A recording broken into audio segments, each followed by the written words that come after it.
Ahí estaba clarísimo el panorama al cual se ha enfrentado el gobierno esta semana en materia de gestión en la pandemia y contesta parte de las dudas nuestras, de la nota, de la gente también, el ministro Jaime Belolio. Buenos días, ministro. Buenos días, ¿cómo están? Hola, ministro, buenos días. Bueno, usted es vocero de gobierno. Usted sabe perfectamente la importancia que tiene una buena comunicación y cómo un mensaje mal transmitido puede generar confusión, puede generar caos, puede generar un montón de entredichos.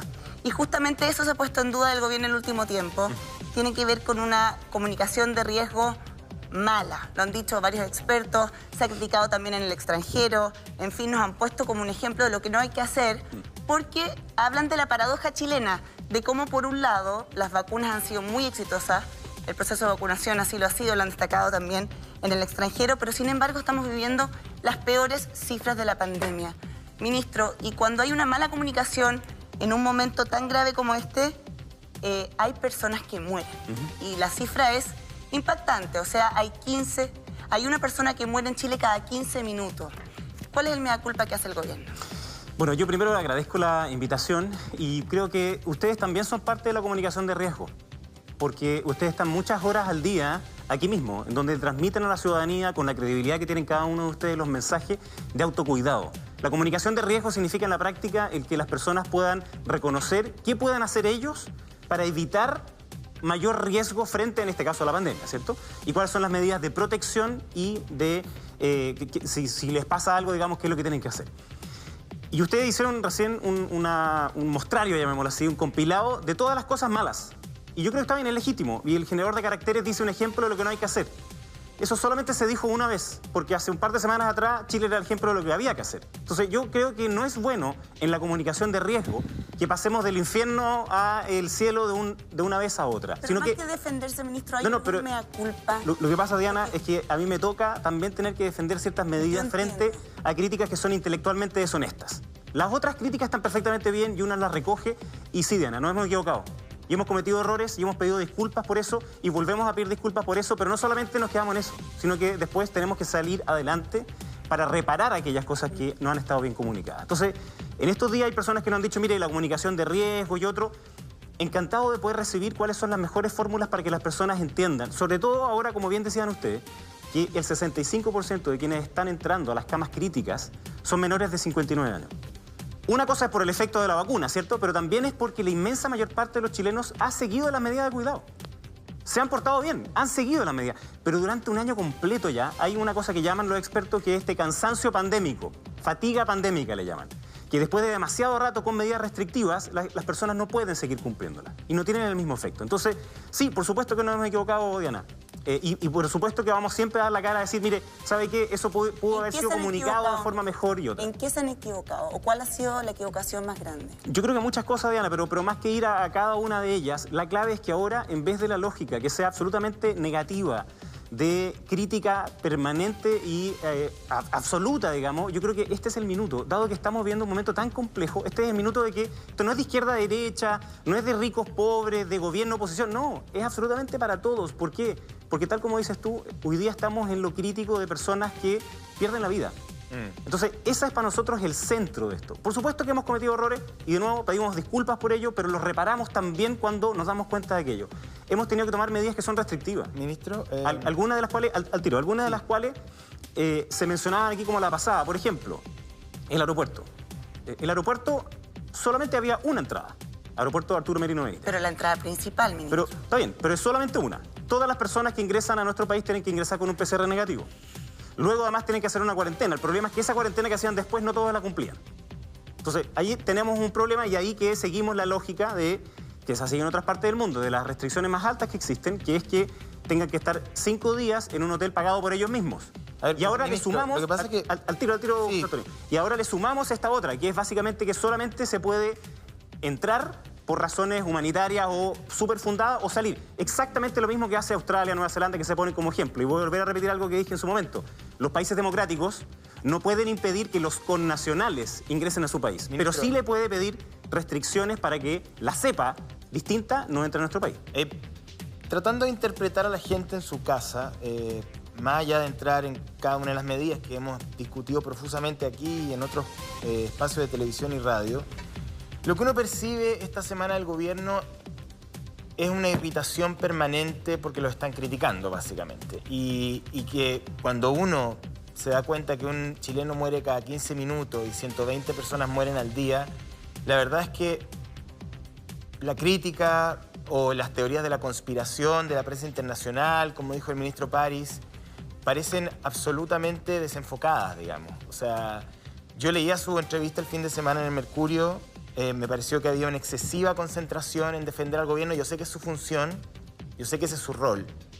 Pero el problema no está en la crítica, si es justa, injusta, habrá algunas legítimas, otras oportunistas, vendrá de la oposición, habrá algún candidato presidencial que quiere sacar réditos políticos, pero están muriendo 120 personas por día, ministro. Entonces, que el presidente, que el ministro de Salud, que usted y sus equipos se concentren excesivamente en los medios de comunicación en defenderse de críticas que a lo mejor son injustas. Yo coincido con usted. A lo mejor las críticas son injustas, a lo mejor algunas vienen con un componente político, con oportunismo, con deseo de populismo, en fin. Porque hay dos variables que el gobierno sí podía controlar. Yo estoy de acuerdo con el titular del Mercurio cuando usted dice no podíamos pronosticar lo que iba a pasar en 3 meses. Yo creo que sí. Lo dijo el Colegio Médico, lo dijeron algunas sociedades médicas, había algunos algoritmos. Yo no soy experto, pero sí leo a los expertos. Pero bien, le doy el punto. Le doy el punto que el gobierno no era capaz de proyectar, que era muy difícil, que nadie puede controlar el comportamiento viral. Pero hay dos elementos, ministro, que ustedes sí pueden controlar. Uno era la comunicación de riesgo, que ya lo mencionaba Diana, y ahí el ministro Figueroa, inaugurando el año escolar, hoy día parece una escena bastante ridícula. Y en segundo lugar, la variable financiera. Porque someter a los chilenos a una cuarentena económica me parece a mí de lo más cruel que hay. Usted me va a decir, bueno, aprobamos el bono. Exacto, el bono es progresivo y se va haciendo más pequeño a medida que sube el tramo de ingreso. La focalización de los recursos, porque uno se pregunta, y terminando con este análisis le voy a dar el pase para que usted pueda defenderse. ¿Cuándo? ¿Qué tiene que pasar en Chile para que rompan la alcancía? ¿Qué tiene que pasar en Chile? O sea, esto es parecido a una guerra mundial. Tiene consideraciones comerciales y económicas las más devastadoras en 100 años. Entonces, cuando uno habla de la regla fiscal y que el Estado tiene que guardar y reservar y ahorrar, uno lo entiende. Pero ante tamaña situación de desastre, uno dice, ¿qué tiene que pasar en el mundo para que el gobierno de Chile rompa el chanchito y finalmente entregue un beneficio universal? Porque lo que la gente más valora del tercer retiro, y yo sé que ustedes tienen listo el escrito al TC, porque lo tienen listo. Para mí, desde mi punto de vista, es un tremendo error que va a cometer el gobierno, se lo digo honestamente. Pero lo que la gente más valora de los retiros era ese poder ciudadano de tener en tu cuenta plata que te va a ayudar, aunque estás hipotecando en el futuro tu jubilación. Entonces, darle a la gente la dignidad que merece y que no tengan que entrar a una página web a demostrar cuán pobre soy. Mientras más pobre soy, mientras más miserable, mientras menos tengo, ahí van a caer las gotas del gobierno. Tenía esto guardado, ministro, y se lo digo con mucho respeto, y me gustaría escucharlo. Mira, yo te agradezco además el tono de la conversación. Por supuesto que estoy en desacuerdo con muchas cosas porque cuando se han entregado 6.000 millones de dólares el año pasado en ayudas directas, 6.000 millones de dólares ahora, y en suma son 30.000 millones de dólares que se han ayudado a las personas durante la pandemia, no son gotas. El IFE le ha llegado a 8 millones de personas. El bono de clase media del año pasado le llegó a 2,5 millones de personas. Entonces no son gotas, son muchas personas. Ahora, sabemos en esto que no es suficiente. De hecho, esto que yo les acabo de hablar es el 6º paquete más grande del mundo en ayudas, pero no es suficiente. Sabemos que hay miles de personas que lo han pasado pésimo durante la pandemia porque han perdido sus familiares, porque han perdido sus negocios, porque han tenido que estar encerrados. La lógica de la universalidad lo que hace es aumentar la desigualdad y no reducir la pobreza. Y nosotros queremos que se reduzca la desigualdad y se disminuya la pobreza, tal como lo ha dicho la CEPAL, no nosotros, la CEPAL. Sin el paquete de ayudas que ha hecho nuestro país, la pobreza hubiese aumentado en más de 5 puntos. Pero déjame terminar porque... La universalidad tiene... Ustedes aparecen abrazados a una ortodoxia académica. Es que lo que pasa es que hay otra ortodoxia que es la de decir la universalidad, que significa entregarle dinero a aquellas personas que tienen más recursos. Y nosotros creemos que es más justo entregarle más dinero a las personas que tienen menos recursos. De ahí el IFE, de ahí el bono de clase media, que son ahora el IFE, llega hasta el 80% de la población, José Antonio. Ministro. Entonces, perdón, pero déjame terminar porque hubieron varias como acusaciones que me encantaría poder contestarlas con el tiempo que también fue la pregunta. Entonces, el IFE le llega a 10 millones de personas ahora. El IFE hasta el 80% de la población. Y el bono de clase media, hay distintas familias de clase media. Entonces, llega hasta 750.000 pesos para una familia que tiene niños pequeños, que tiene un adulto mayor, que tiene personas con discapacidad. Nos parece que eso es justo. Y fue parte también de un acuerdo con el Congreso, a quien le agradecemos. Pero déjame ir contestando las otras cosas. Sí. En el Colegio Médico, por ejemplo, en marzo, el presidente de Atacama dijo que iban a haber 7 millones de contagiados. Y no los hubo. Después también hubo otro vicepresidente del Colegio Médico que dijo que las vacunas no iban a llegar sino hasta el tercer trimestre del 2021. Y hubo otro autodenominado experto que dijo que no iban a llegar sino hasta final del 2022. Siempre miramos las proyecciones, José Antonio. Pero en diciembre uno no puede saber con certeza, porque la ciencia se trata de eso, de tener la duda, ¿no? Uno hace proyección y todas tienen margen de error. Y hay algunas cosas que tú decías podemos manejar. Las ayudas han llegado. Hemos insistido en esas y le hemos dicho a todas las personas que mientras dure la pandemia vamos a seguir ayudándola y la recuperación también. Y segunda cosa, la comunicación de riesgo. Con un mecanismo de fiscalización y de focalización que hace que la cuarentena sea mucho más pesada, pues, ministros. Eso es lo que le estoy tratando de explicar. Y te estoy dando la razón en eso. Porque ha llevado a que muchas personas incluso tengan que faltar a la verdad para parecer mucho más pobres de lo que son. Pero déjame decirte una cosa. El IFE le llega hoy día al 80% de la población. Por tanto, cuando me dicen que hay una medida excesiva de focalización, es cosa que hemos recogido, José Antonio. Por eso es que ahora es hasta el 80%, igual que la propuesta que hicimos para aumentar las pensiones, que también el pilar solidario le llega hasta el 80% de las personas. Y lo que pasa es que, a ver, en ese esquema, ustedes están siendo muy poco claros. Pero déjame terminar las otras cosas déjeme ponerle dos ejemplos para que podamos conversar. Ustedes durante 8 meses... Déjame terminar porque en la comunicación de riesgo, ustedes también lo hacen. El tema de los colegios. Pero nosotros no gobernamos, los que gobiernan son ustedes. Bueno, y por eso vengo yo a explicar las cosas que tú has preguntado. Entonces déjame terminar la pregunta porque fue una pregunta súper larga. A ver. Con respecto a los colegios, tú dices que fue desastroso, pero es la UNICEF, fue la presidenta del Colegio Médico, fue la defensora de la niñez que dijeron es necesario volver a clase porque le afecta a los estudiantes más vulnerables. ¿Cuánto duró el año escolar? Perdón, era necesario porque le afecta a los estudiantes más vulnerables. ¿Pero cuánto duró efectivamente el año escolar? Si puede que la UNICEF diga lo que quiera, pero finalmente los niños fueron a clase durante 3 días. Es que no es que diga lo que quiera, José Antonio. Cuando uno pone como foco los estudiantes y su aprendizaje, particularmente los estudiantes más vulnerables, es necesario hacerlo, porque si no, aumenta la desigualdad. Le insisto, ¿cuánto duró el año escolar en Chile el 2021? 2 meses. No, dime tú cuánto duró el 2020. No, pero cero. Ustedes llamaron a comenzar una suerte de rearticulación de las comunidades académicas a partir del 1 de marzo. Por supuesto. Ahí uno tiene una señal. Y hoy día era súper necesario hacer eso, súper necesario, y hoy día esas comunidades lo están haciendo también de forma telemática. Y en esto yo me saco el sombrero por la cantidad de profesoras y profesores y también por mamás que están en sus hogares haciendo toda la pega que tienen que hacer para trabajar y ganarse sus lucas y al mismo tiempo en lo telemático. Es de una complejidad máxima, pero lo es más todavía para aquellas personas más vulnerables. Por tanto, tratar de desechar y decir que no importa nada, digamos, el volver o no a clase, es ir en contra de los estudiantes más vulnerables. Segunda cosa, en el ámbito romper la alcancía. De nuevo, yo entiendo que cuando uno habla de cifras como que se empieza medio aburrido, ¿ya? Pero son 30.000 millones de dólares. Nunca se había hecho un paquete tan grande en la historia de nuestro país porque es la amenaza más grande del país que tenemos hoy día y esto no es algo solo del gobierno, es algo del Estado.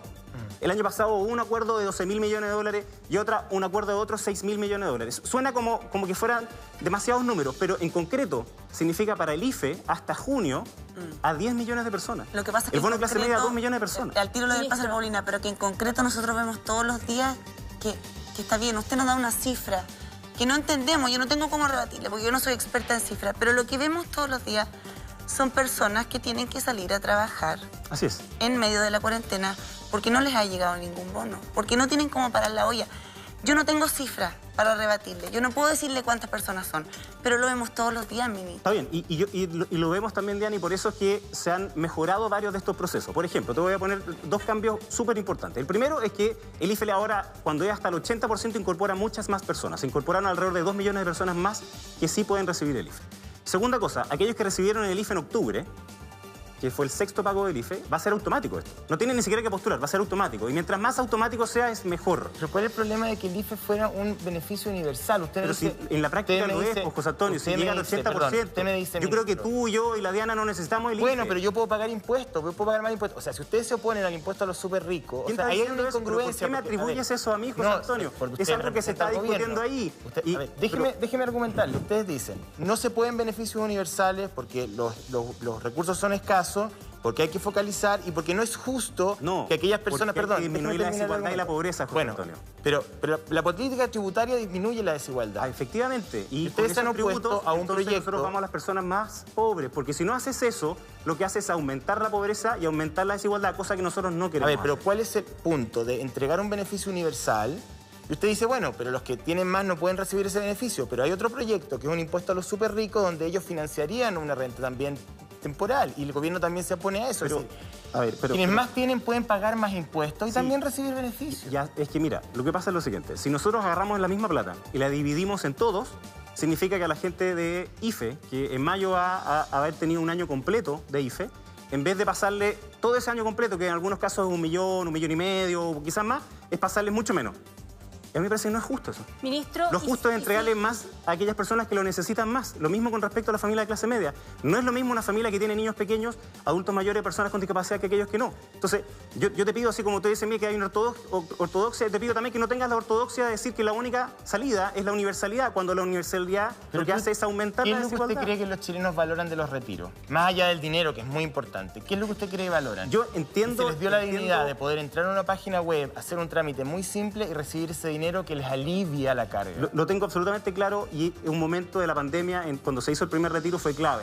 Y recién salieron cifras de qué es lo que han hecho las personas con esos mismos pagar deudas, por ejemplo. Y no compraron televisores, como decía la otro porcentaje era para distintas cuestiones que eran súper relevantes para ellos, y otros lo tienen ahorrado también. Lo tienen ahorrado porque ven que hay una incertidumbre, y en eso yo quiero obviamente hablar a las personas. Por supuesto que hay una gigantesca incertidumbre. Pero entonces yo les pido también, porque la última parte ustedes nos decían la comunicación de riesgo. Ustedes también son parte de la comunicación de riesgo. Ministro. Entonces, en eso yo les pido, de verdad, ayúdennos. Lo hacemos, ministro, pero no somos autoridades, lo hacemos. Ministro, está bien, ayuden en los momentos más críticos en que en vez de que haya una pelea política, lo que haya es la concentración para salvar las vidas de las personas. No, sí lo hacemos, pero no somos la autoridad. Para ayudar, porque es importante clarificar varias cosas. Y me gustaría, a propósito de La Plata que estamos hablando, ir pasando a otros temas que a la gente le importan también. Solo para tomar atención a ver si son suficientes las medidas. Los organismos internacionales están hablando que hoy día tenemos 2,3 millones chilenos que han caído en vulnerabilidad. Así es. Que era gente de clase media que hoy día está en la pobreza, y hay por lo menos 3 millones de personas que son informales, que no están en los registros, que no les está llegando la plata. Pero sobre la base de esa información que es dura, que son datos que son reales, y hay gente que no está teniendo respuesta hoy día y por eso sale a trabajar incluso en cuarentena, preguntarle lo siguiente, a propósito de quién está tomando las decisiones cuando tenemos un tema de salud importante y un tema político. La presidenta del Colegio Médico hizo algunas aseveraciones que todos oímos, y las voy a repasar porque le voy a pedir que responda con sinceridad. Y si no hay respuesta, que la diga también. Pero déjeme terminar. La presidenta del Colegio Médico, Isquia Siches, dijo del ministro París que ella lo conocía bien y que parecía una buena persona, pero que ella se imaginaba que estaba bajo una presión tremenda de sectores económicos y de la Iglesia, que recibían absolutamente presiones todos los días, entonces se superponían a lo que él tenía que decir, pero agregó más. Mire lo que dijo. Ella dijo, Isquia Siches dijo, y lo repito para que la gente lo sepa, dice: yo soy más de la idea de que el gobierno es el que dirige la pandemia, el segundo piso, los asesores, unos ingenieros que tienen por ahí revoloteando, que se las han dado de epidemiólogos y que finalmente ellos cortan el queque. La pregunta es, el atraso que hemos tenido para cerrar el aeropuerto, el atraso que hemos tenido para las cuarentenas, los atrasos que no solamente un medio, sino que varias y autoridades sanitarias del mundo han recalcado como atrasos en medidas sanitarias, tienen que ver a que no es el ministro de Salud el que está tomando las decisiones, sino que hay intereses económicos que están primando por sobre la salud de los chilenos. Ministro, le pido sinceridad. Yo sé que es difícil, porque aquí hay una lucha. Para que sea sincero, la respuesta, absolutamente no. ¿Por qué no? Sincero. Entonces, déjame primero la primera parte de la pregunta, porque venía con el informe del Banco Mundial, a pesar de que me lo desacreditaron acá. Entonces, el Banco Mundial dice que efectivamente esas ayudas, 2,3 millones de personas, no pasaron a la pobreza, pasaron a la vulnerabilidad. Es decir, están en torno a la línea de la pobreza. De clase media bajaron a clase media baja, efectivamente. Entonces, lo que dice la CEPAL, lo que dice el fondo, el FMI, lo que dice el mismo Banco Mundial, es que el paquete de ayudas que ha hecho nuestro país es impresionante, eso he dicho. Ahora, no es suficiente, de nuevo, yo quiero volver a insistir. Hay personas a las cuales... Déjame contestarte ahora.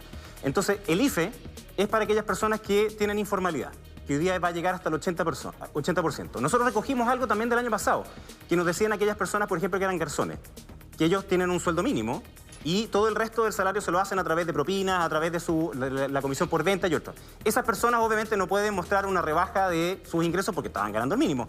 Todos ellos tienen acceso inmediato al bono de clase media. Entonces, eso fue parte también de lo que se mejoró en el proceso de discusión y de acuerdo en la Cámara de Diputados. Entonces, tengamos cuidado también con ciertas aseveraciones que no son tales. Y no podemos desacreditar el Banco Mundial para unas cosas y decir que para otras cosas es súper bueno. Pero yo creo que no es lo que se ha hecho en este planteo. Vamos a lo segundo. Se está planteando que hay un sector al cual no les está llegando, pese a todo eso. Y vamos a seguir trabajando para poder llegar a esas personas. Y si ustedes tienen ideas para poder llegar a esas personas, encantado también de poder decir. Hay un dato que... Entonces, pero déjame la otra parte. No vamos a llamar a Christine Lagarde para preguntarle... Pero déjame... Sí. Lo que pasa es que había otra pregunta que hizo que todavía no puedo contestar. No existen esas presiones, al menos yo no la he visto jamás. Faltarle el respeto a personas que trabajan allí para decir que son ingenieros que revolotean. Ella misma, de hecho, después pidió disculpas. Pero más allá de la forma, hay un fondo importante. Y entonces vamos al fondo.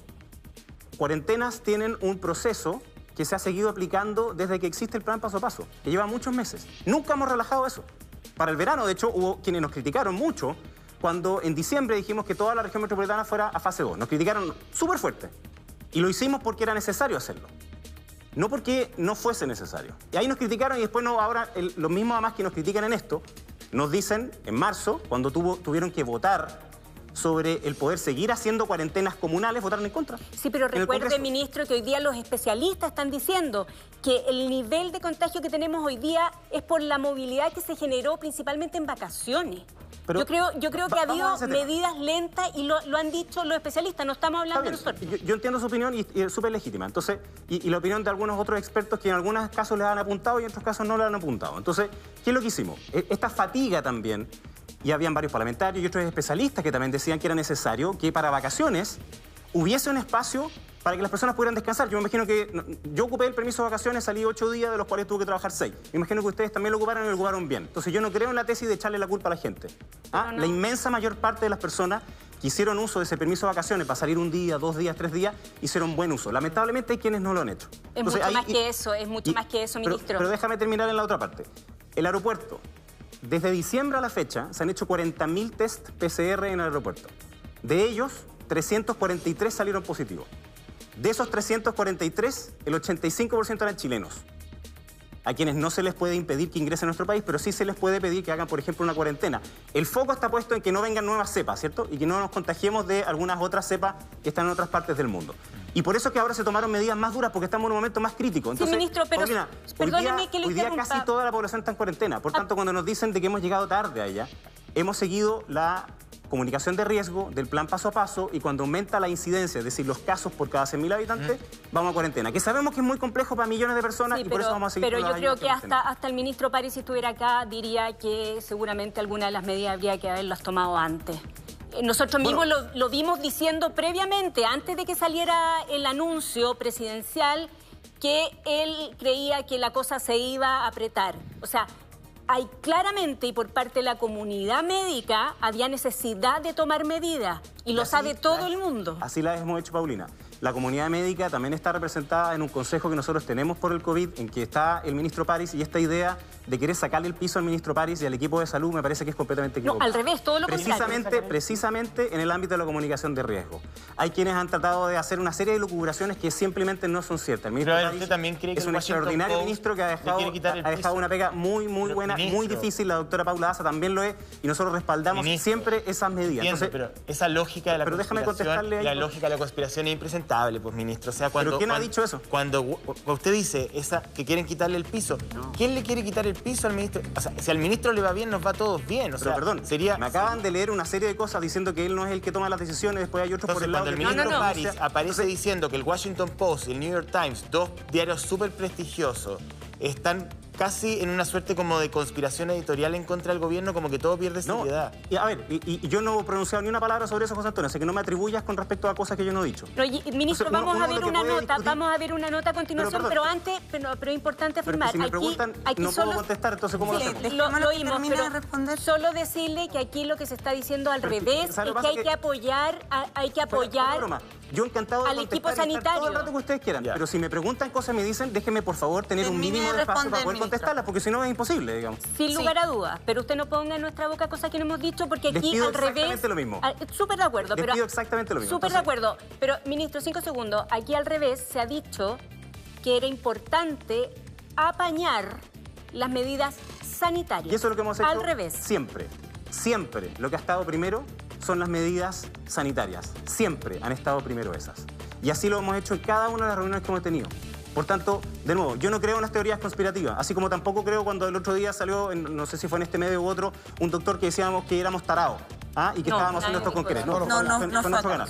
Fue en otro canal. Entonces, ese tipo de críticas, ¿cómo las llamamos? No, eso no sirve mucho. No sirve, no solamente no sirve mucho, no sirve de nada. Entonces, el punto es que hoy día estamos en un momento crítico, transmitir a las personas que vamos a seguir con ayudas hasta que la pandemia pase. Necesitamos de la ayuda de todos y también de ustedes, ese es mi punto. Entonces, sí, obviamente que hemos cometido errores, puede ser que alguna de las medidas las hayamos tomado antes, sí puede ser, Paulina, pero lo que pasa es que lamentablemente no tenemos a ciencia cierta lo que va a pasar en una semana más.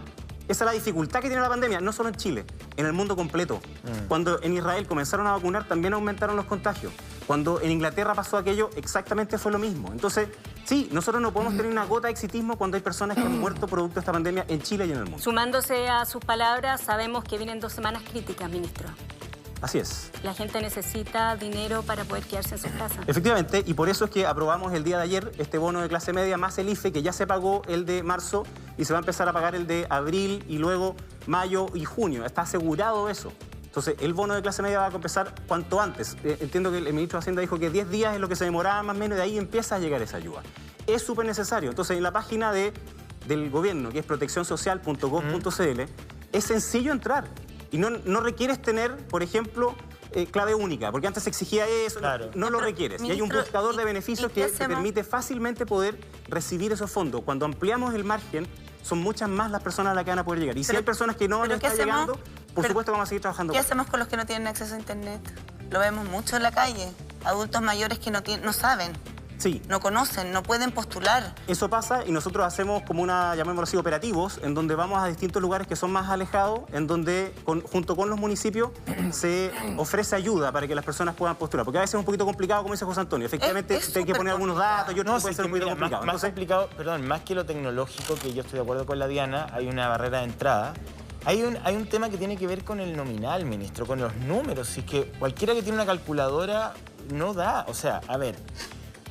Si yo a partir de los 408.000, 125.000 pesos, porque hasta ahí llega el beneficio, de ahí hacia arriba... No, hasta 1,5 millones. No, espérese, de ahí hacia arriba yo tengo que justificar una disminución en un porcentaje de mis ingresos. Sí, que es menos que antes, un 20%. Un 20%. Sí. ¿Cómo? Se lo voy a decir desde lo personal, ministro, y esto no tiene que ver con usted, tiene que ver con lo que yo siento como ciudadano. Si una persona gana 450.000 pesos, 500.000 pesos, 550.000, 600.000... obligarla, empujarla que entre a una página que me demuestre a mí, a través del Servicio de Impuestos Internos, que el año pasado ganaba 20% más y hoy día gana 20% menos, me parece que es empujarla a un trámite que es innecesario, que es muy duro, porque el gobierno sabe, y usted lo sabe, que en Chile con 500.000 pesos no se puede vivir. Pero entonces, ¿cuál es la solución que tú propones en eso? Yo no tengo por qué proponer soluciones porque yo no soy el presidente. No, está bien, pero es que es fácil criticar y no decir lo que uno ha visto en otros países. Déjame decirte qué es lo que nosotros hemos hecho acá. Ese caso que pones tú, probablemente, si es el único ingreso familiar, entonces califica para el IFE. Y entonces hoy día que el IFE va a ser hasta el 80% de la población, entonces también califica para ello. Y yo quiero volver a insistir en esto, José Antonio. Cuando son 10 millones de personas las que reciben el IFE, cuando son 2 millones de personas las que reciben el bono de clase media, tratar eso como que es nada, yo creo que es una manera de faltar el respeto a las personas que reciben esa ayuda. Pero hay una señal. La universalidad, yo sé que usted y yo nos vamos a poner de acuerdo porque usted tiene un rol político y el gobierno también opera... Es un rol de justicia. Pero yo también quiero disminuir la pobreza no es de justicia, ministro. Porque si fuera de justicia... Es justicia. Si fuera justicia, ustedes impulsarían primero un impuesto a los súper ricos, que ustedes dicen que no recauda. Tú me decías que recién que no eras legislador ni propositor, pero ahora en esta cosa sí tienes propuesta. Entonces hay una serie de cosas que son importantes. Hicimos una modernización tributaria, que es la que permite poder mejorar las pensiones de los chilenos, y ese proyecto está ahí. Le aumenta las pensiones ya a 2,1 millones de chilenos. Ya. Y eso fue gracias a la modernización tributaria, que significó recaudar más. La discusión sobre más impuestos o no es súper legítima. Está bien. Y parte del reclamo que se está haciendo por el gobierno es que esa es una iniciativa que es exclusiva del gobierno. No de los parlamentarios a través de la vía de saltarse las reglas y hacerlo por el lado como lo están haciendo. Esa es la crítica, no el hecho de poder aumentar los impuestos como se ha hecho en otras partes del mundo. Se abren esa posibilidad. Pero si siempre hemos estado, y además de exenciones tributarias. Exenciones tributarias sería una gran solución, lo sabemos. Es una mesa de trabajo que se hizo. Nos dicen que, y en eso también se puede recaudar más para, de nuevo, en esto, José Antonio, volver a que hayan más ayudas para las familias. Por supuesto que vamos a estar disponibles. Y si la pandemia, no sabemos, si la pandemia sigue después de junio, julio, tenemos que seguir trabajando en esto porque todavía no hemos terminado y vamos a seguir con todo nuestro esfuerzo en ello.